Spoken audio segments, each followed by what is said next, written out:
सबसे पहला टॉपिक हम लोग हिस्ट्री का लेते हैं। हिस्ट्री में हम लोग वो सारे चीज़ पढ़ेंगे। जैसे हिस्ट्री में अगर देखा जाए तो सबसे पहले प्राचीन भारत का इतिहास आता है। प्राचीन भारत का इतिहास। और सेकेंड में आ गया मध्यकालीन इतिहास। और तीसरी बात करें तो आपका मॉडर्न या आधुनिक जिसको कहते हैं आधुनिक इतिहास। आधुनिक कालीन इतिहास जो भी है, तीन प्रकार का हम लोग का हिस्ट्री है, तो हम लोग वो सारे चीज क्लियर करेंगे। सबसे पहले हम लोग प्राचीन भारत का इतिहास स्टार्ट करते हैं ताकि हम इसको बेहतर तरीके से सीख पाएं। चलिए।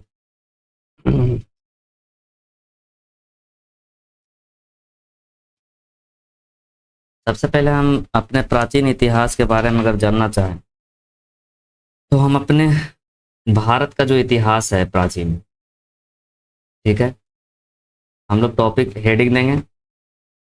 आप लोग को कल से हम लोग देखेंगे, पीपीटी बना करके भी लाएंगे। अगर आपको लिख करके अच्छा लग रहा है नोट्स बना करके, इसी तरह से आप लोग भी नोट्स बनाते चलिएगा। और हम लोग 1 to 8 क्लास तक का, 1 to 8 क्लास तक का जो बीटीबीसी आपका है और एनसीईआरटी है, उन सारे टॉपिक को भी आप लोग कवर करिएगा। अगर आप लोग हमारे साथ कवर करना चाहते हैं तो आपको 8 से 10 रात में, शाम को, जब ग्रुप स्टडी होगी तो हम सारे टॉपिक अभी देखेंगे। फिलहाल आज या कल से हम स्टार्ट करेंगे। आप लोग को नोटिस चला जाएगा ग्रुप। चलिए। प्रायद्वीप का मतलब होता है कि तीन ओर समुद्र से घिरा हुआ, तीन ओर समुद्र से घिरा हुआ और एक ओर स्थल से घिरा हुआ, तब आपको इसको हम लोग क्या कहते हैं, तीन ओर स्थल से घिरा हुआ, तो ये प्रायद्वीप हो गया। ठीक है। हम्म। तो हमारा भारत कैसा एक प्रायद्वीपीय, विशाल प्रायद्वीपीय अ, जगह है, स्थान है, जो है हमारा प्रायद्वीपीय है, तीन ओर समुद्र से घिरा हुआ है। हम इसका नाम, भारत का प्राचीन नाम अगर ले लें तो आर्यावर्त है, ब्रह्मावर्त भी इसको कहा जाता है। अ, ब्रह्मावर्त है, हिंदुस्तान है, और अगर ले लें तो इसे इंडिया भी कहते हैं। चलिए। इन सभी नामों से जाना जाता है। भारत भी है भरत के नाम पर। तो ये सारी चीज़ें हमारा, हमारे देश का नाम है। प्राचीन भूगोलवेताओं ने इसकी स्थिति के लिए अ, बहुत सारे अपने अपने तरीके से नाम दिए थे। भारत में, भारत की जो मूल एकता है ना, भारतवर्ष नाम का सर्वप्रथम पाणिनि के अष्टाध्यायी में मिलता है। ये जो भारतवर्ष है हमारा, ये मुख्य रूप से हमारा जो सर्वप्रथम पाणिनि की जो अष्टाध्यायी है, बुक है, उसमें वर्णन मिलता है भारतवर्ष का। तो उसमें बता पूछा जा सकता है कि देश का भारत नामकरण कब हुआ, तो ऋग वैदिक काल में। ऋग वैदिक काल में भारत के नाम पर ये हमारा देश का नाम भारत पड़ा। तो चलिए, इंडिया का नाम कैसे पड़ा? ये भारत का नाम पड़ा, भारत के नाम पर भारत का नाम पड़ा भारत। चलिए, देश का नाम जो भारत पड़ा, आपको पूछेगा क्वेश्चन जब हम लोग करेंगे तो ऋग वैदिक काल में, ऋग वैदिक काल में प्रमुख जन जो भरत थे, उनके नाम पर हमारे देश का नाम भारत कर पड़ा। भारत की मूलभूत एकता के लिए भारतवर्ष का नाम जो है अष्टाध्यायी में आता है ज़्यादातर। हम लोग शुरुआत करने वाले हैं।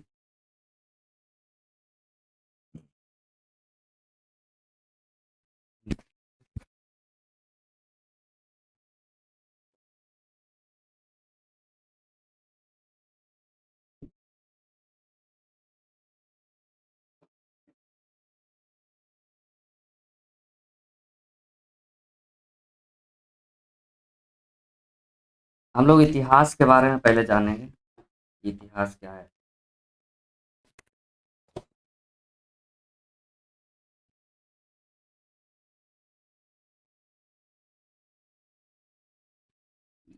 इति का मतलब होता है क्या?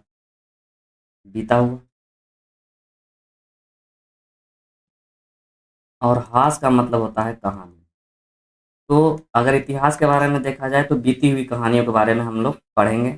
आज से पहले हमारे भारत में, हमारे विश्व में क्या-क्या घटित हुआ, किस प्रकार से हम लोग विकास किए, हम इन चीज़ों का अध्ययन करेंगे इतिहास में। इतिहास में क्या होता है कि अध्ययन के स्रोत जो भी होते हैं, जैसे हम लोग किस प्रकार से विकसित हुए, मानव का विकास कैसे हुआ, प्रागैतिहासिक काल में क्या-क्या था, आधे ऐतिहासिक काल में क्या था, ऐतिहासिक काल में क्या था, इन सभी चीज़ों के बारे में पढ़ेंगे। तो देखिए, सबसे पहले हम लोग इतिहास को 3 भागों में बाँटते हैं। शुरुआत करते हैं अभी से। इतिहास को अगर 3 भागों में देखा जाए, तो सबसे पहले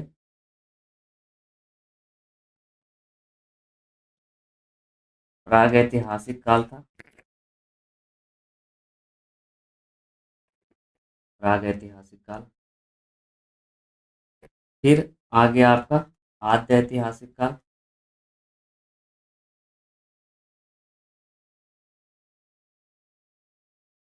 फिर आपका आ जाता है ऐतिहासिक काल। चलिए, इसमें देखेंगे ये जो आद्य प्रागैतिहासिक काल जो आपका है, इसमें अगर हम देखें तो इस आद्य ऐतिहासिक काल में और ऐतिहासिक काल में, ये तीनों में मेन चीज़ ये है कि देखिए, अध्ययन जब हम लोग इसका करते हैं, तो इसमें कोई लिखित सामग्री नहीं मिलती। सिंपल सी बात है, इस काल का सबसे महत्वपूर्ण चीज़ ये है कि हम लोग को इस काल के बारे में कोई लिखित सामग्री नहीं मिलती है। तो हम लोग पता कैसे करेंगे कि ये सारी चीज़ें प्रागैतिहासिक काल में हुई थी। तो उसके बारे में आगे हम देखेंगे कि किस प्रकार से कैसे-कैसे क्या विकास हुआ। इसमें कोई लिखित सामग्री नहीं मिलती है, याद रखिएगा, नहीं मिलती है। अगर आपसे पूछ दें कि किस काल में कोई लिखित सामग्री नहीं मिलती है, इतिहास के किस काल में कोई भी प्रकार का लिखित सामग्री नहीं मिलता है, तो प्रागैतिहासिक काल हो गया। इसमें क्या है कि लिखित सामग्री तो मिली है, क्योंकि देखिए हम लोग इतिहास के बारे में जो कुछ भी जानते हैं, तो उसके जो साहित्यिक साक्ष्य होते हैं, पुरातात्विक साक्ष्य होते हैं और विदेशियों से जो प्राप्त वृत्तांत है, उनके द्वारा, जैसे हमारे देश में आए तो क्या-क्या घटा, उसके बारे में लिखे वो लोग। तभी तो पता चला कि हमारे देश का इतिहास, हमारे विश्व का इतिहास कैसे क्या है। तो साहित्यिक साक्ष्य के द्वारा, पुरातात्विक साक्ष्य के द्वारा और विदेशियों के भारत आगमन के द्वारा जो उन्होंने जो कुछ भी उन्होंने देखा, लिखा, उसी के आधार पर हम लोग तो जान पाए कि हमारे देश का इतिहास कैसा था। तो हम लोग साहित्यिक इस इतिहास साक्ष्य के आधार पर या पुरातात्विक साक्ष्य के आधार पर ही हम लोग ये सारे इतिहास को हम लोग बाँटते हैं, ऐतिहासिक काल को। ठीक है? तो ये 3 प्रकार का ऐतिहासिक काल है आपका, प्रागैतिहासिक काल, आद्य ऐतिहासिक काल और ऐतिहासिक काल। तो चलिए, इसमें लिखित सामग्री तो आपको मिलती है, बिल्कुल मिलती है, लेकिन अभी तक पढ़ा नहीं गया। ठीक है? इसको क्या किया गया है? पढ़ा नहीं गया। क्यों नहीं पढ़ा गया? क्योंकि इसके इसका जो अक्षर है, किस भाषा में लिखा गया है, कुछ पता नहीं चल पाया है। या फिर जो ये जो चीज़ें हैं, पढ़ा नहीं गया है या फिर बाद में लिखा गया है। कह सकते हैं हम लोग इसे बाद में तो लिखा गया है। जैसे इस आद्य ऐतिहासिक काल के अंतर्गत अगर देखा जाए, तो आपका सिंधु घाटी सभ्यता, आप लोगों ने सुना होगा हड़प्पा सभ्यता या सिंधु घाटी सभ्यता। ये जो सिंधु घाटी सभ्यता है, ठीक है, और आपका देखिएगा कलर आ रहा है, सिंधु घाटी सभ्यता और वैदिक सभ्यता।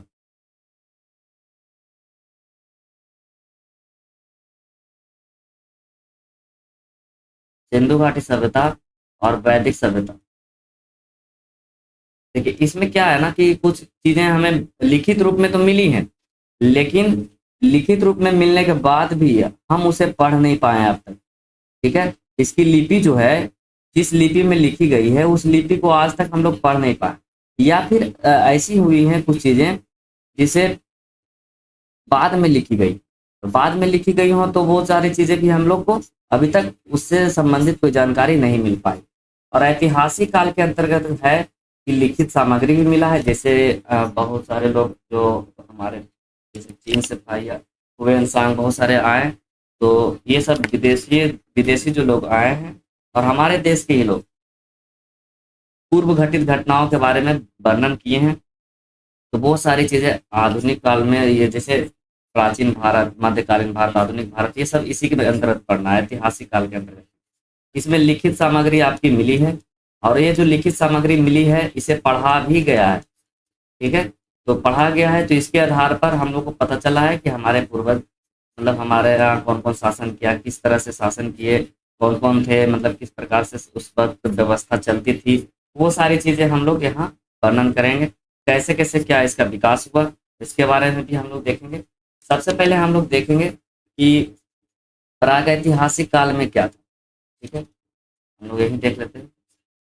लिखित सामग्री इसकी नहीं मिलती है, ना ही मिली है। चलिए हम लोग देखेंगे कि प्रागैतिहासिक काल को भी हम लोग 3 भागों में बांटते हैं। ठीक है, अगर हम इसकी चर्चा करें तो एक हो गया पूरा पाषाण,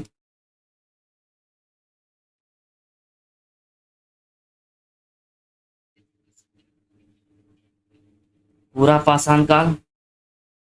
अगर इसका देखें एज, तो 10 लाख वर्ष ईसा पूर्व, 10 लाख से 10,000 ईसा पूर्व हम लोग ईस्वी मानते हैं, ईसा पूर्व मानते हैं। ईसा मसीह के जन्म के पहले की डेट है, जिसका कोई लिखित प्रमाण अभी तक नहीं मिला है। इसका ज़्यादातर प्रमाण हम लोग कर सकते हैं, पुरातात्विक साक्ष्य मिला है, खोद करके प्राप्त किया गया है, और उसको कार्बन डेटिंग पर हम लोग देखे हैं चेक करके, तो लगभग उस हिसाब से हमें कुछ कुछ मिला है, तो उस हिसाब से हम लोग काल को बांटते हैं।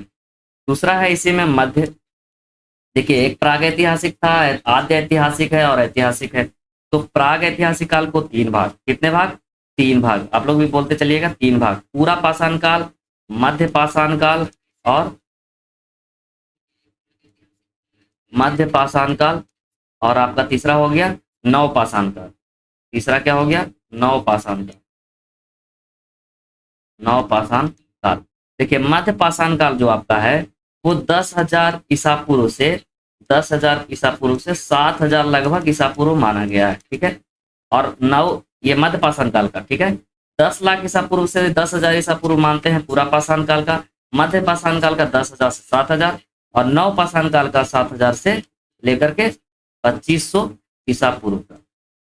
ठीक है, ये सारी चीजें प्रागैतिहासिक काल में आती हैं। अगर लिखित, ये आद्य ऐतिहासिक काल के बारे में बात करें तो इसमें लिखित तो सामग्री मिली है, लेकिन उस लिपि को अभी तक पढ़ा नहीं गया है। ठीक है, उसके बारे में भी अभी ज्यादातर खोज नहीं हो पाए हैं, तो हम लोग इसका भी कुछ उत्खनन के माध्यम से, पुरातात्विक साक्ष्य के माध्यम से ही इस काल का भी वर्णन करेंगे। जैसे इसमें सबसे महत्वपूर्ण सभ्यता आती है सिंधु घाटी सभ्यता। आद्य ऐतिहासिक काल में सिंधु घाटी सभ्यता आती है, सबसे इम्पोर्टेंट है चैप्टर ये सिंधु घाटी सभ्यता। इससे बहुत सारे सवाल आपके पूछे जाते हैं, तो हम लोग बीपीएससी लेवल तक के जितने भी सवाल पूछे गए हैं ना आज तक 1990 से लेकर के, वो सारे क्वेश्चन को हम लोग डिस्कस करेंगे। ठीक है, तो ये 2,500 ईसा पूर्व से लेकर के 1,500 ईसा पूर्व तक इसकी व्याख्या मिलती है सिंधु घाटी सभ्यता की। और उसके बाद फिर आपकी आ जाती है वैदिक सभ्यता। ठीक है, तो वैदिक सभ्यता में आपको अ, वैदिक सभ्यता आपको फिर 1,500 से ले लीजिए, 1,500 ईसा पूर्व से क्या 200 ईसा पूर्व तक आपका ये वैदिक सभ्यता का काल मिलता है। वैदिक सभ्यता को भी हम लोग फिर आगे जब हम लोग पढ़ेंगे, तो इस वैदिक सभ्यता को भी हम लोग 2 भागों में बांटते हैं, ऋग वैदिक काल, उत्तर वैदिक काल। तो इस तरह से हम लोग आगे देखेंगे। अगर हम लोग यही देख लेते हैं तो इस वैदिक काल को 2 भागों में बांटते हैं। ठीक है, आप लोग भी नोट्स बनाते चलिएगा कुछ कुछ, नहीं तो फिर आपको पीडीएफ इस हिसाब से दिया जाएगा, तो आप लोग उसका रिवीजन कर लीजिएगा। चलिए, ऋग वैदिक, ज़्यादातर लिखने से ना याद होता है, बस यही काम है। लिखने से आपका याद रहेगा, दिमाग में रहेगा, 1-2 बार लिखिएगा तो आप ज़्यादा उसको दिमाग में आपका रह पाएगा ज़्यादा देर तक। वैसे देख देख कर तो ज़्यादा याद नहीं रहेगा। ये सब चीज़ें याद करने वाली चीज़ें हैं, क्योंकि इतिहास के बहुत सारे चीज़ ऐसे होते हैं जिसे याद करना बहुत ज़रूरी होता है। इसे समझने वाली चीज़ तो है नहीं, बस जो घटना आज तक पहले से घटी है अगर आपको याद है तो ठीक। तो 1,500 ईसा पूर्व से 1,000 ईसा पूर्व तक हम लोग मानते हैं, याद रखिएगा, ऋग वैदिक काल को। उत्तर वैदिक काल को हम लोग 1,000 ईसा पूर्व से किसी प्रकार का कोई दिक्कत हो तो बताइएगा। 1000 ईसा पूर्व से आवाज से संबंधित भी हो तो बताइएगा, 600 ईसा पूर्व तक। ठीक है, ये दो चीजें याद रखिएगा, वैदिक सभ्यता के अंतर्गत आते हैं। ठीक है, और हम लोग ऐतिहासिक काल के बारे में आगे पढ़ेंगे। ये हो गया, हम लोग सारा चीज डिटेल्स में पढ़ेंगे। पूरा पाषाण काल आपका, ये जो पूरा पाषाण काल है वो, इसके साथ साथ आपका मध्य पाषाण काल, पूरा पाषाण काल और नव पाषाण काल, ये सारे चीज हम लोग डिटेल्स में पढ़ेंगे पूरा ईस्वी के साथ। और ये सब ईस्वी में क्या क्या चीज का वर्णन मिला है, क्या क्या खुदाई में मिला है, कहाँ कहाँ क्या क्या चीज मिला है, वो सारी चीजें, सिंधु घाटी सभ्यता, वैदिक सभ्यता, आपके ये सारे चीज हम लोग पढ़ने वाले हैं। ठीक है, तो वो सारे चीज हम लोग देखेंगे वैदिक सभ्यता में भी। और चलते हैं ऐतिहासिक काल में। देखिए, सबसे ज्यादा इम्पोर्टेंट चैप्टर ये है आपका ऐतिहासिक काल, क्योंकि इसका लिखित सामग्री भी आपको मिला है। ठीक है, और लिखित सामग्री मिलने के साथ साथ इसे पढ़ा भी गया है, तो हमें इसकी जानकारी बहुत डिटेल्स में पढ़नी है। ठीक है, ज्यादातर क्वेश्चन हमें ऐतिहासिक काल से आएंगे। ये सब क्वेश्चन तो फिक्स है आपका, लेकिन ये थोड़ा डिटेल्स में पढ़ना है। चलिए, हम लोग आगे डिस्कस करते हैं ऐतिहासिक काल का। 3 प्रकार का हम लोग एक बार रिवीजन कर लेते हैं कि इतिहास को 3 भागों में बांटा गया। ठीक है, प्राग ऐतिहासिक काल, आद्य ऐतिहासिक काल और ऐतिहासिक काल। प्राग ऐतिहासिक काल आपके 3 भाग में, पूरा पाषाण काल, मध्य पाषाण काल, नव पाषाण काल। आद्य ऐतिहासिक काल को 2 भाग में, सिंधु घाटी सभ्यता, वैदिक सभ्यता। वैदिक सभ्यता को भी 2 भाग में, ऋग वैदिक काल, उत्तर वैदिक काल, लगभग 2500 ईसा पूर्व से 1500 ईसा पूर्व, और ये 1500 से 600। इसको भी ऋग वैदिक काल कितना से कितना तक, 1500 ईसा पूर्व से 1000 ईसा पूर्व। उत्तर वैदिक काल 1000 ईसा पूर्व से 600 ईसा पूर्व। चलिए, हम लोग ऐतिहासिक काल के बारे में वर्णन करते हैं। आपका ऐतिहासिक काल के बारे में बताते हैं कि ऐतिहासिक काल को कितने भागों में बांटा गया है और हमको कौन कौन सा टॉपिक है इसमें पढ़ना है। चलिए, इसको हम लोग 3 भागों में बांटते हैं। ठीक है, इसको भी हम लोग क्या कितने भागों में बांटते हैं, 3 भागों में। पहला आपका हो गया प्राचीन भारत, दूसरा आपका हो गया मध्यकालीन भारत, और तीसरा आपका हो गया आधुनिक भारत। ठीक है, आधुनिक भारत। प्राचीन भारत की अगर बात करें, देखिए ऋग वैदिक काल जब हम लोग पढ़े थे उधर उत्तर में, कि उत्तर वैदिक काल 600 ईसा पूर्व तक हो गया, तो प्राचीन भारत का इतिहास भी 600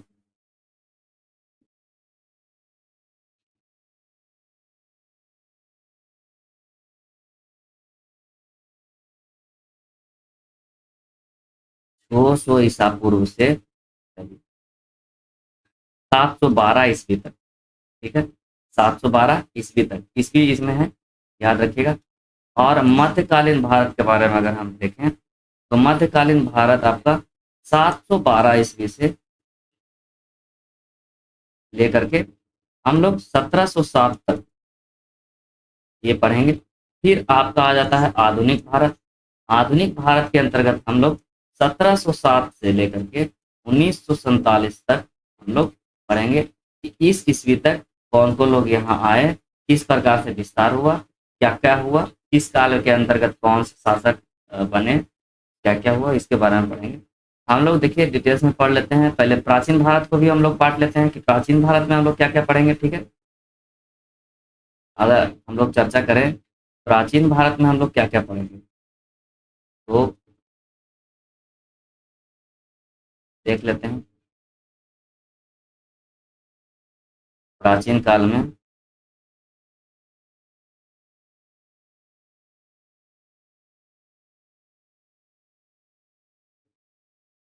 ठीक है, सबसे पहले हम लोग प्राचीन भारत में हम लोग महाजनपद के बारे में पढ़ें। ठीक है, महाजनपद, ये महाजनपद का काल था। इसमें ज्यादातर शासन महाजनपद के तरीके से करते थे, वहां पर रहते थे। ये 6ठी शताब्दी ईसा पूर्व की बात है। 6ठी शताब्दी, वही 600 ईसा 600 ईसा पूर्व से लेकर के 712 ईस्वी तक है। तो 6ठी शताब्दी ईसा पूर्व से हम लोग चर्चा करेंगे कि इस काल में कैसे कैसे क्या व्यवस्थाएं होती थी। फिर आपका मगध साम्राज्य के बारे में हम लोग चर्चा करेंगे कि मगध साम्राज्य के शासन के काल के बारे में 600 छठी शताब्दी में महाजनपद कहलाया, और 600 ईसा पूर्व से लगभग 300 ईसा पूर्व तक, ठीक है, मगध का साम्राज्य जो था लगभग चला, उसके बारे में।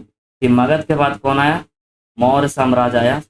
मौर्य साम्राज्य के बारे में भी हम लोग पढ़ेंगे। मौर्य साम्राज्य का विस्तार हुआ इस वक्त मौर्य साम्राज्य में संगम काल भी आया, चोल, चेर, पांड्या और चोल, ये सब का शासन था। तो हम सभी चीजें पढ़ेंगे लगभग, उत्तरी भारत में ये सब चीजें था। तो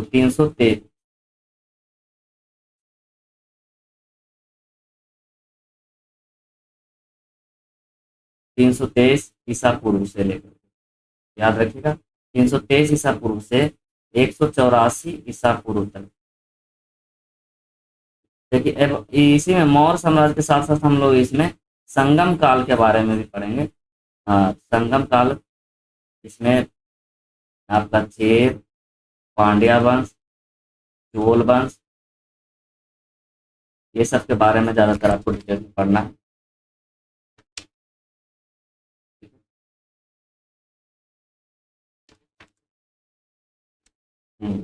नेक्स्ट हम लोग मौर्य साम्राज्य के बाद, मौर्य के बाद वाला काल जिसको हम लोग मौर्योत्तर काल कहते हैं, ठीक है, जिसको हम लोग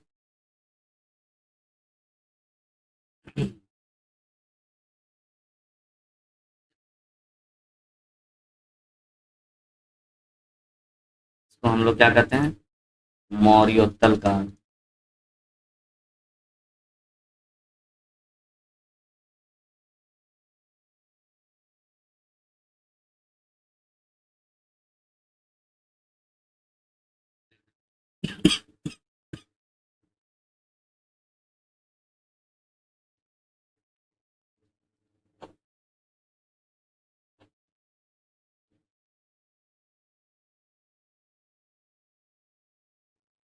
चलिए, मौर्योत्तर काल,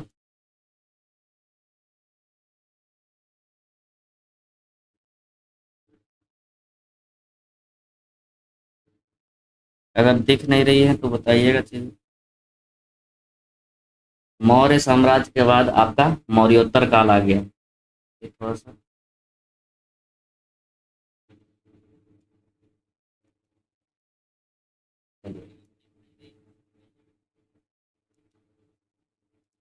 हम लोग मौर्योत्तर काल के बारे में पढ़ेंगे।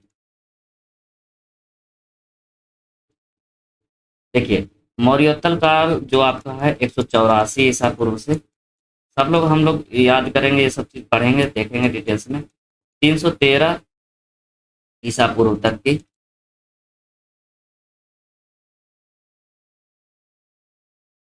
ठीक है,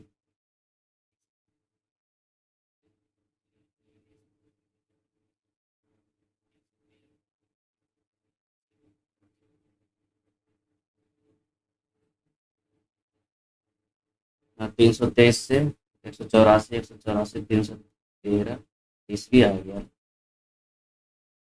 ये ईस्वी हो गया।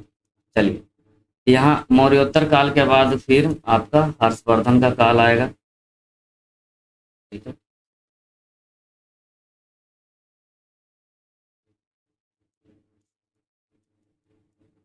तो इन सब के बारे में पढ़ेंगे। ये लगभग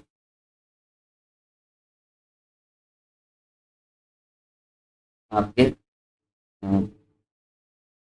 600 ईसा पूर्व से वही लगभग आपके आ जाएंगे।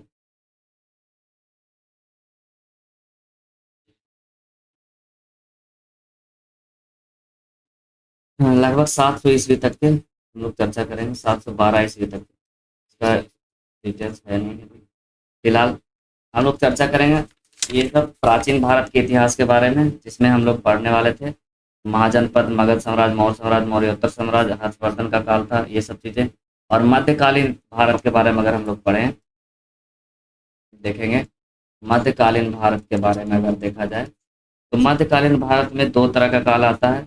एक आ गया आपका पूर्व मध्यकालीन, ठीक है,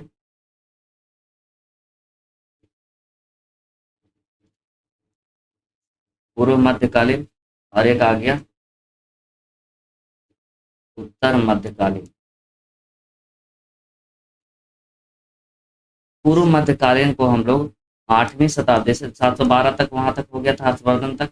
तो 712 के बाद मतलब 8वीं शताब्दी अगर देखा जाए तो शताब्दी में 8वीं शताब्दी से लगभग 12वीं शताब्दी तक हम लोग इसमें जो कुछ भी घटना हुआ के बारे में हम लोग देखेंगे कैसे क्या हुआ।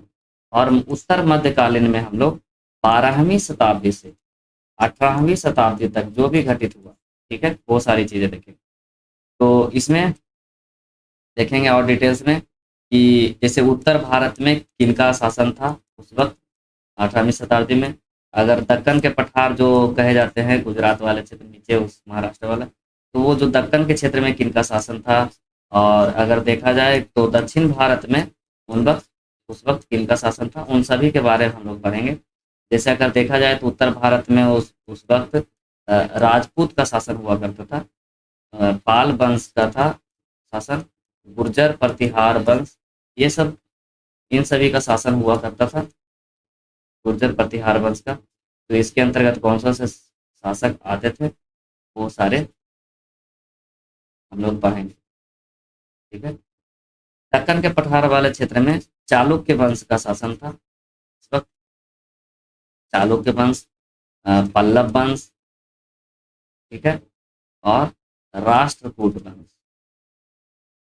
ये सारे चीजों के बारे में देखेंगे। राष्ट्रकूट, दक्षिण भारत की बात कर लिया जाए तो चेर, पांड्या, पांड्या चोल, इनका ज्यादा मतलब वहां था अस्तित्व। ये ये शासन करते थे ज्यादातर, दक्षिण भारत में इन्हीं का शासन था। और मध्यकालीन भारत के बारे में अगर देखा जाए तो मध्यकालीन भारत में अगर हम बात करें तो उत्तर भारत में दिल्ली सल्तनत आई, दिल्ली सल्तनत के साथ साथ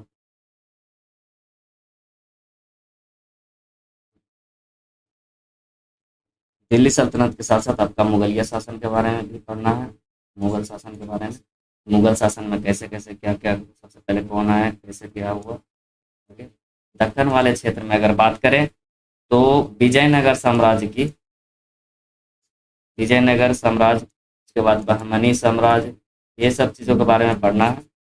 अगर हम लोग दक्षिण भारत की बात करें, ठीक है, दक्षिण भारत की बात करें तो आपका चेर आ गया, चेर वंश, देवगिरी, हम लोग डिटेल्स में पढ़ेंगे सारे चीज़ें, देवगिरी के यादव, ठीक है। और वारंगल के जो काकतीय वंश थे, काकतीय वंश कहाँ के थे, वारंगल के काकतीय वंश के बारे में, द्वार समुद्र के होयसल वंश के बारे में, ठीक है, इन सभी के बारे में हम लोग पढ़ेंगे। ये आपके माने जाते हैं 18वीं शताब्दी तक के, 12वीं से 18वीं शताब्दी तक। और जैसे ही ये 18वीं शताब्दी खत्म होती है, आपका फिर आ जाता है आधुनिक भारत। आपका क्या आ जाता है, आधुनिक भारत। और ये आधुनिक भारत से ज्यादातर क्वेश्चन उठाता है, ठीक है, ज्यादा इम्पोर्टेंट आपका आधुनिक भारत है, क्योंकि इसमें यूरोपीय कंपनियां आई, मुगल साम्राज्य का विघटन हुआ, अंग्रेजों के साथ जो युद्ध हुआ, अंग्रेज जब शासन किए, तो ये सारी चीजें आपको इसमें पढ़नी होती हैं। तो सबसे पहले आधुनिक भारत में यूरोपीय कंपनियों का शासन हुआ था, यूरोपीय कंपनियों का आगमन हुआ था, सबसे पहले उन्होंने यहाँ करके यहाँ सबसे पहले अ, जो भी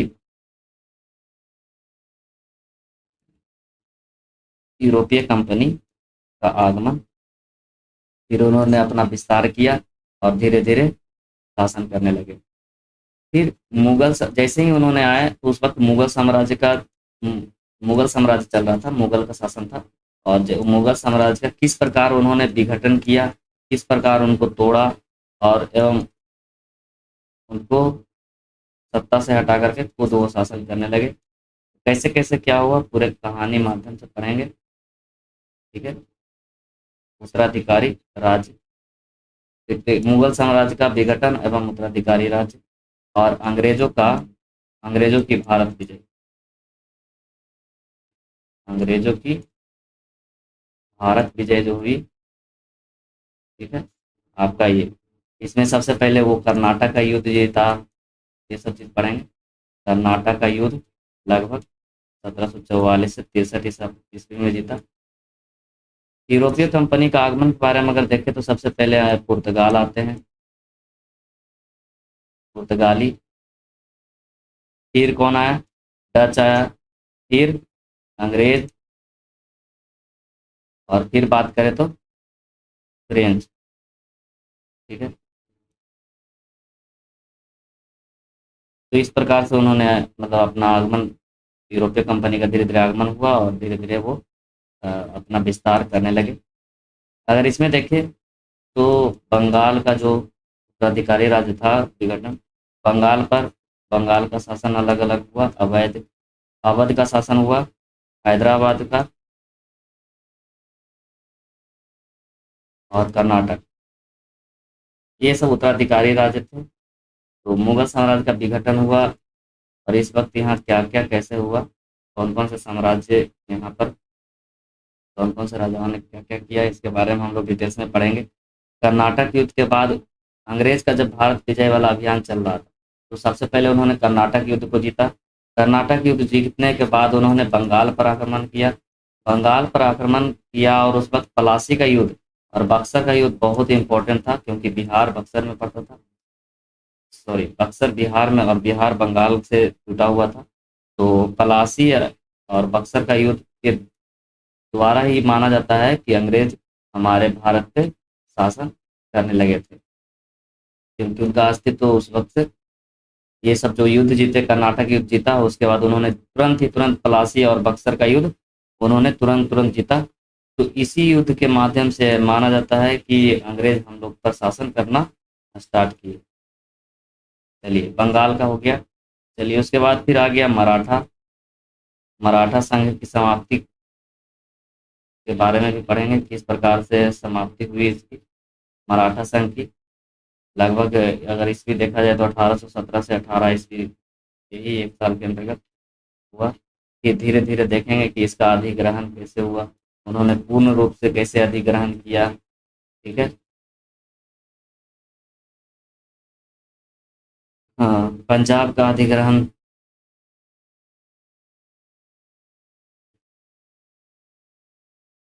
तो हम लोग आधुनिक भारत के इतिहास में यही सब चीज पढ़ेंगे।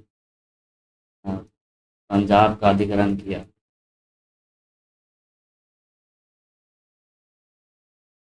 ठीक है, धीरे धीरे करके उन्होंने ये सारे काम कर दिए और उस पर फिर उन्होंने अपना पूरा अस्तित्व जमा दिया।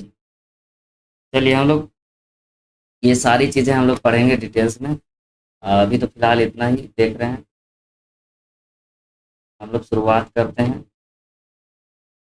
प्राग ऐतिहासिक काल के बारे में। सबसे पहले हम ये शुरुआत करेंगे प्राग ऐतिहासिक काल, क्योंकि बहुत इंपॉर्टेंट चैप्टर है आपका। प्राग ऐतिहासिक काल में भी पूरा पाषाण काल, मध्य पाषाण काल और नव पाषाण काल के बारे में हम लोग देखेंगे।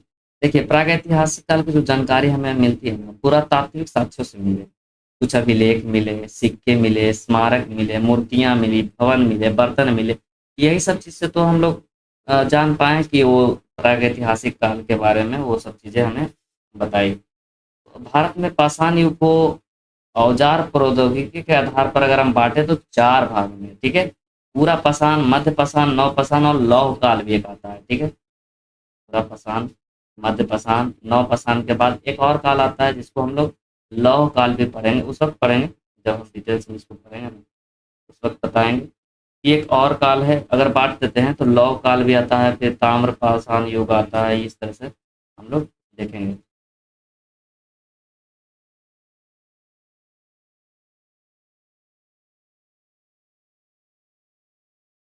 चलिए, हाँ सर, देखिए, भारत में जो पाषाण कालीन सभ्यता का जो अनुसंधान हुआ ना, सर्वप्रथम चलिए हम लोग शुरुआत कर देते हैं। हम लोग कैसे कैसे प्रागैतिहासिक काल के अंतर्गत जैसे हम लोग पढ़ रहे थे, प्रागैतिहासिक काल,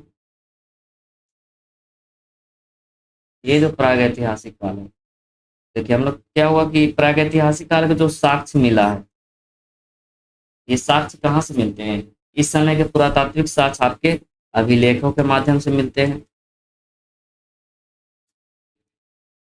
सिक्के के माध्यम से मिलते हैं, स्मारक के माध्यम से मिलते हैं, मूर्तियों के माध्यम से मिलते हैं। ये सब सारी जो उत्खनन में पाई जाती हैं, उस वक्त के बर्तन, अगर कुछ भवन मिले हैं, कुछ वस्त्र मिले हैं, तो हम लोग उसको कार्बन डेटिंग पर टेस्ट करके बहुत सारे वस्त्र मिले हैं, तो उनके आधार पर ही हम लोग ये तय कर पाए हैं कि ये आपका जो ऐतिहासिक प्राग ऐतिहासिक काल है, क्योंकि इसमें कोई लिखित प्रमाण तो मिला नहीं है। तो नहीं मिला है, तो इसके कारण हम लोग इसी के माध्यम से हम लोग ने ऐसा खोज पाया है। और इसको हम लोग 4 भागों में बाँटे हैं, पूरा पाषाण, मध्य पाषाण, नवपाषाण और लौह काल भी आगे है। तो भारत में जो पाषाण कालीन सभ्यता का अनुसंधान हुआ, ये जो पाषाण कालीन सभ्यता जो आई, जो पहले थी, इसका जो, अगर इसके बारे में जो सबसे पहले भारत में जो अनुसंधान हुआ, वो सर्वप्रथम सबसे पहले एक रॉबर्ट ब्रूस फुट, ये नाम याद रखिएगा क्योंकि इनका नाम पूछा जाता है। सबसे पहले नव पाषाण कालीन सभ्यता के खोज किन्होंने किया, अनुसंधान, तो उनका नाम आता है रॉबर्ट ब्रूस फुट। नाम याद रखिएगा, रॉबर्ट ब्रूस फुट। ये जो रॉबर्ट ब्रूस फुट थे, ये लगभग 13 मई 1863 ईस्वी में, याद रखिएगा 13 मई 1863 ईस्वी में, इन्होंने चेन्नई के पास एक जगह है पल्लवरम, चेन्नई के पास एक जगह है पल्लवरम, ये पल्लवरम नामक जो पुरास्थल था, उससे लेटराइट के जमाव से एक क्लीवर खोज करके किया, एक क्लीवर का खोज किया था इन्होंने, लेटराइट के जमाव से, लेटराइट मिट्टी के जमाव से जब जमाव तय किया उस वक्त, तो उन्होंने एक क्लीवर की खोज की, और उस क्लीवर के बारे में उन्होंने सर्च किया, तो वो बहुत पुराना निकला, बहुत लगभग, मतलब कि अगर देखा जाए तो 50,000, 10,000 से ऊपर वर्ष, मतलब 10,000 से पहले वर्ष के साक्ष्य थे। तो उन्होंने इस पुरातात्विक साक्ष्यों के माध्यम से एक अलग विभाग की रचना की, और उन्होंने पुरातत्व विभाग कहा, इसीलिए इसको पुरातत्व विभाग किया जाता है। मतलब बहुत सारे पुरातात्विक साक्ष्य मिले, धीरे धीरे पुरातात्विक साक्ष्य मिलते गए, और उस पुरातात्विक साक्ष्य के माध्यम से ही, इस पुरातात्विक साक्ष्य के माध्यम से ही ये क्या करने लगे, एक अलग विभाग की रचना की इन्होंने ही, रॉबर्ट ब्रूस फुट ने ही। तब जाकर के उसी वक्त पुरातत्व विभाग का एक विभाग बना, और इस पुरातत्व विभाग में जो भी कुछ पुरानी चीजें मिलती थी, तो उस वक्त इसी विभाग के अंतर्गत रखा जाता था, और उसे देखा जाता था कि वो कब, कौन से ईस्वी की हैं, और किस प्रकार से।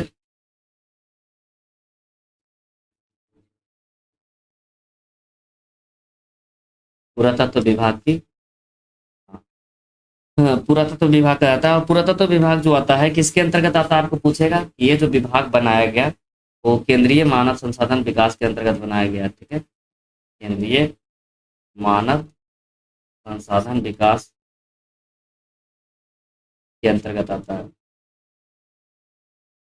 विकास मंत्रालय के अंतर्गत आता है, ठीक है, इसके अंतर्गत आता है।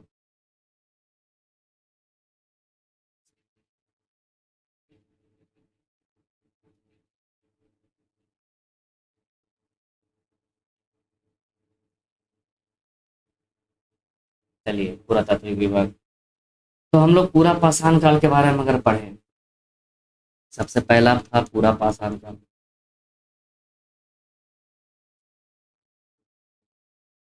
पूरा पाषाण काल के बारे में पढ़ें, तो ये पूरा पाषाण काल भी आपका 3 भागों में बांटा गया है। सबसे पहले प्रागैतिहासिक काल था, प्रागैतिहासिक काल में 3, पूरा पाषाण काल, मध्य पाषाण काल और नव पाषाण काल। लेकिन इस पूरा पाषाण काल को भी अगर हम लोग डिटेल्स में देखते हैं, तो ये भी आपके 3 भागों में बांटे गए हैं। कितने भागों में बांटे गए हैं? 3 भागों में। पूरा पाषाण काल, पूरा पाषाण काल के बारे में हम लोग देखे थे ना, लगभग 10 लाख से 10,000 ईसा पूर्व था, इसकी ईस्वी मानी जाती है 10 लाख से 10 लाख ईसा पूर्व से 10,000 ईसा पूर्व, ठीक है, ये मानी जाती है।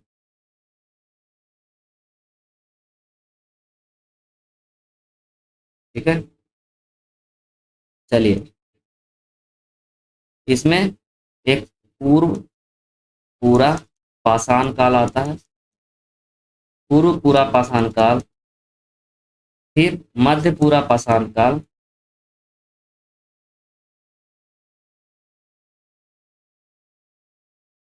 और इधर उत्तर पूरा मासा उत्तर पूरा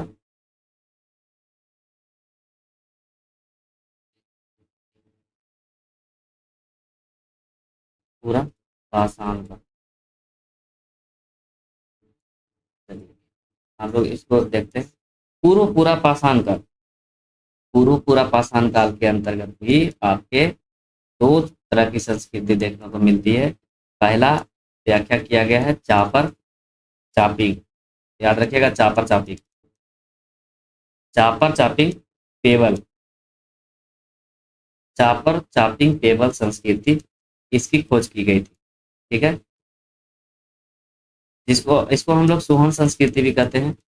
इस संस्कृति का नाम हम लोग सोहन संस्कृति भी देते हैं। ठीक है, इस सिंधु की सहायक नदी जो है ना, सोहन की घाटी, उसी के आसपास ये मिलती है, ये चापर चापिंग पेबल संस्कृति आपकी। तो उस वक्त सहायक नदी थी सोहन नदी, इसीलिए इस संस्कृति का नाम हम लोग सोहन संस्कृति भी कहते हैं। औजार जो था वो कार्टजाइट पत्थर से निर्माण हुआ था। हम लोग इसको डिटेल्स में आगे पढ़ेंगे। और दूसरा जो है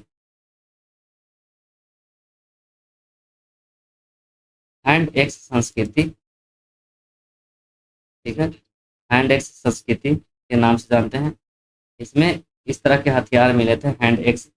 इस इसके उपकरण जो ना, इसको ना, इसका उपकरण जो मिला था मद्रास के समीप, चेन्नई के समीप मिला था, बदमुदुरई और अति पराक्रम के से प्राप्त किए गए थे, इसीलिए इसको मद्रासी संस्कृति भी कहते हैं। ठीक है, इस संस्कृति को मद्रास के निकट मिला था, इसलिए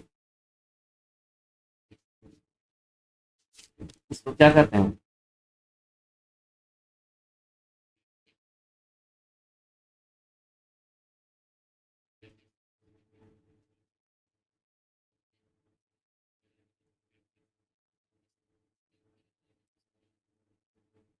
चलिए,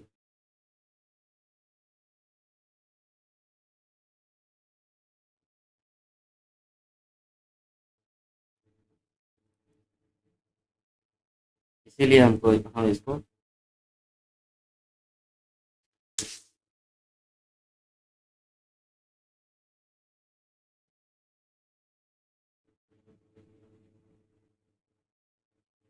आवाज आ रही है क्या?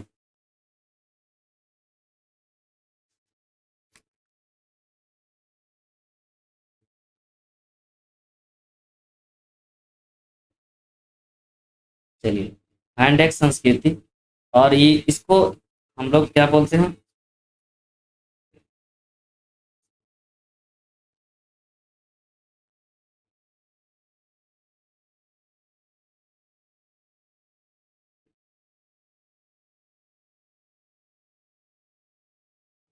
मद्रा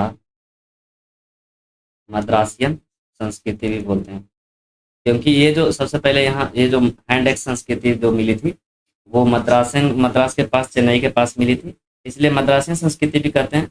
हैंड एक्स जो है अंडाकार और नुकीले दोनों प्रकार का पाया जाता है।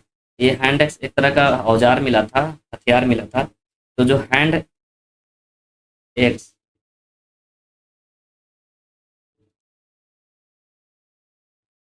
हैंड एक्स जो हथियार मिला था, वो अंडाकार भी मिला था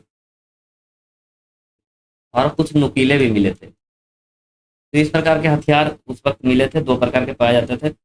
और भारत के अन्य भाग जैसे नर्मदा की घाटी, सोन घाटी, तुंगभद्रा, बेलन घाटी, जो इलाहाबाद वाला क्षेत्र है, वहाँ भी मद्रासी संस्कृति के उपकरण प्राप्त हुए। आगे हम लोग पढ़ेंगे। नर्मदा घाटी के हथनौरा में भी मानव की खोपड़ी मिली है। तो अगर आपसे पूछा जाए कि भारत का एकमात्र मानव जीवाश्म कहाँ मिला है, तो होशंगाबाद में मिला है, नर्मदा घाटी में मिला है। तो इसी संस्कृति के तहत हम लोग पढ़ेंगे, इसी में पढ़ेंगे। ठीक है, आगे चर्चा कर लेते हैं मध्य पूरा पाषाण काल की। तो इसमें इस मतलब इस काल के संस्कृति को किस नाम से जानते हैं? फलक लेड। देखिए क्या हुआ ना कि मतलब कि देखा गया एक आंकड़ा लेकर के, जब जांच किया गया, जब कार्बन डेटिंग पैटर्न पर देखा गया कि वो लगभग कितना वर्ष पुराना है, तो उस वक्त जो हथियार मिले औजार उस हिसाब से उसको संस्कृति को बांट दिया गया। तो फ्लड ब्लेड स्क्रेपर ये सारी चीजें मिली थी, तो फ्लड ब्लेड स्क्रेपर मिली तो इस संस्कृति का नाम पड़ गया फ्लड ब्लेड स्क्रेपर संस्कृति। ठीक है, इसको हम लोग मध्यपुरा पाषाण काल को हम लोग इस नाम से भी जानते हैं। और इसमें ना फलक ज्यादा मिला था, किस प्रकार का होता है हम फोटो के माध्यम से भी देखेंगे, इसीलिए इसको फलक संस्कृति भी कहते हैं, इसीलिए इसको हम लोग फलक संस्कृति भी कहते हैं। हम लोग ना बीपीएससी वाला जो क्वेश्चन होता है ना, सारा क्वेश्चन हम लोग डिस्कस करेंगे पढ़ने के बाद, सारे टॉपिक का क्वेश्चन के साथ साथ हम लोग डिस्कस करेंगे चैप्टर वाइज। और इस काल का प्रधान उपकरण जो था ब्लेड था, ब्लेड उत्तर पूरा पाषाण काल में ब्लेड ज्यादा मिला। तो पाषाण काल के अतिरिक्त जो है उपकरण हड्डी से भी निर्मित था, इस वक्त हड्डियों से भी निर्मित उपकरण मिले, हड्डियों से उपकरण मिले थे। और इसका जो मुख्य स्थल पाया जाता है लगभग ये बेलन की घाटी, सोन घाटी के आसपास, बेलन की घाटी हम लोग डिटेल्स में आगे पढ़ेंगे। अभी फिलहाल हम लोग एक चर्चा नॉर्मल डिस्कस कर रहे हैं सिर्फ। ठीक है, बिहार में कौन सा एक सिंहभूम जिला है सिंहभूम जगह है, सिंहभूम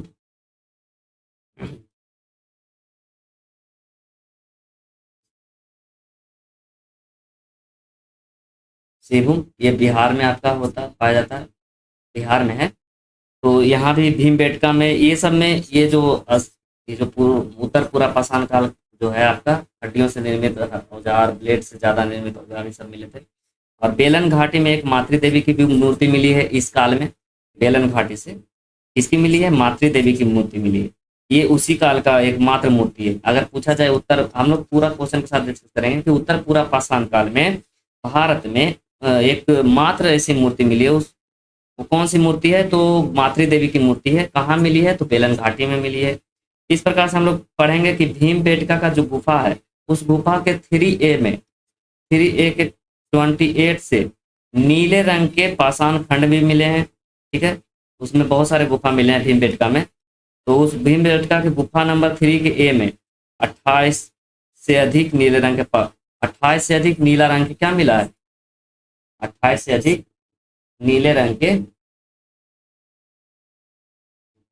के आपके पाषाण खंड मिले हैं, टुकड़ा मिला है, कुछ ना कुछ औजार मिला है, हथियार मिला है, यही सब मिला है। तो इस काल की एक महत्वपूर्ण खोज मानी जाती है धोखा चिनाड़ी, रोड़ी मलबा से बना हुआ एक गोलाकार चबूतरा है, इस प्रकार का गोलाकार चबूतरा मिला है 85 सेंटीमीटर व्यास का। याद रखिएगा, हम लोग पढ़ेंगे इसमें डिटेल्स में जब हम लोग ये काल पढ़ने लगेंगे। तो ये जो धोखा चिनाड़ी इस प्रकार है, धोखा चिनाड़ी रोड़ी मलबा है, उसी से बना हुआ है, रोड़ा से बना हुआ छोटा छोटा चबूतरा है, गोल एकदम 85 सेंटीमीटर का। ये सब चीज इसमें मिले हैं उत्खनन में, तो इसीलिए इम्पोर्टेंट हो जाता है ये सारी संस्कृति पढ़ने के लिए हम लोग को। ठीक है, उत्तर पूरा पाषाण काल में। फिर आपका आ जाता है नवपाषाण काल। नवपाषाण काल के बाद आपका मध्यपूरा पाषाण के बाद नवपाषाण के बाद आपका ताम्र पाषाण युग भी आता है। आगे हम लोग पढ़ेंगे ताम्र पाषाण युग, ताम्र पाषाण युग में भी हम लोग डिस्कस करेंगे। ठीक है, कल आपका हम लोग ये पूरा चैप्टर खत्म कर देंगे, आपका पाषाण काल वाला कल हम लोग चैप्टर पूरा खत्म कर देंगे।